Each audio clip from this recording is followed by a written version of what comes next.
on Catalina News Network. Today, we feature a story on the dehydrated bison on Santa Catalina Island.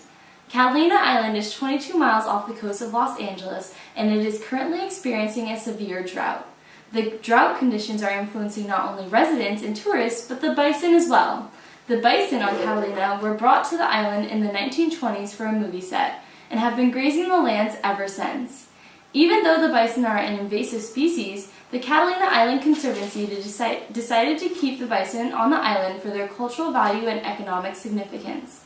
In order to reduce their impact on the Catalina environment, the Conservancy works to keep the herd size around 150 bison by administering birth control to the females. The bison attract many visitors to the island, making them an important part to the tourist economy. It is vital to ensure that the bison have enough fresh water available to them in this harsh drought, as all of their normal freshwater sources have dried up. Next, we will follow our very own Ellie Wang as she continues to explore the issue.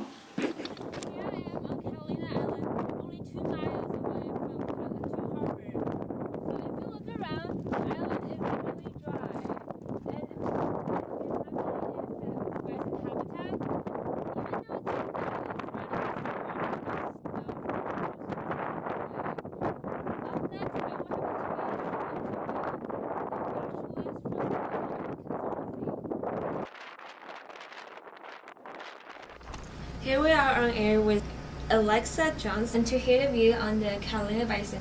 Okay, so why did the Conservancy decide to keep the bison even though they're an invasive species?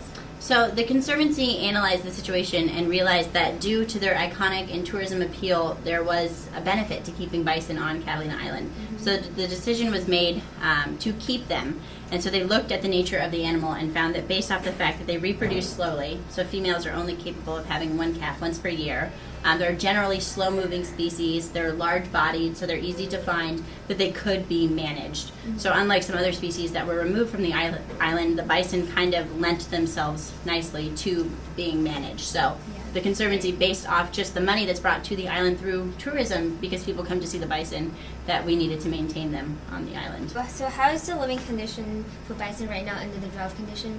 Like, where's their water resource they come from? So it's tricky because bison need to drink water. So a lot of species like deer get all their water from eating plants and the dew off the plants, but bison, however, need to drink water. So, and I heard like cool water resource like rivers drying out right now. Yes. So. Yeah, so, the only natural lake on the island, Echo Lake, is completely dry. Most of the reservoirs on the island are completely dry, so most of those key water resources for them have dried out. So what the Conservancy does is we maintain about a dozen water troughs across the island. So there are these water collection units. Some have an automated spigot, some we fill by truck. So about a dozen scattered across the island, so bison can go to that trough and drink water from it. Cool, thank you so much. Yeah, you're welcome. Thank you, Ellie. If you'd like to donate to the Emergency Relief Program to import feed and water to the bison, you can go to www.catalinaconservancy.org. Help these iconic creatures in their time of need. Thank you for joining us today on Catalina News Network.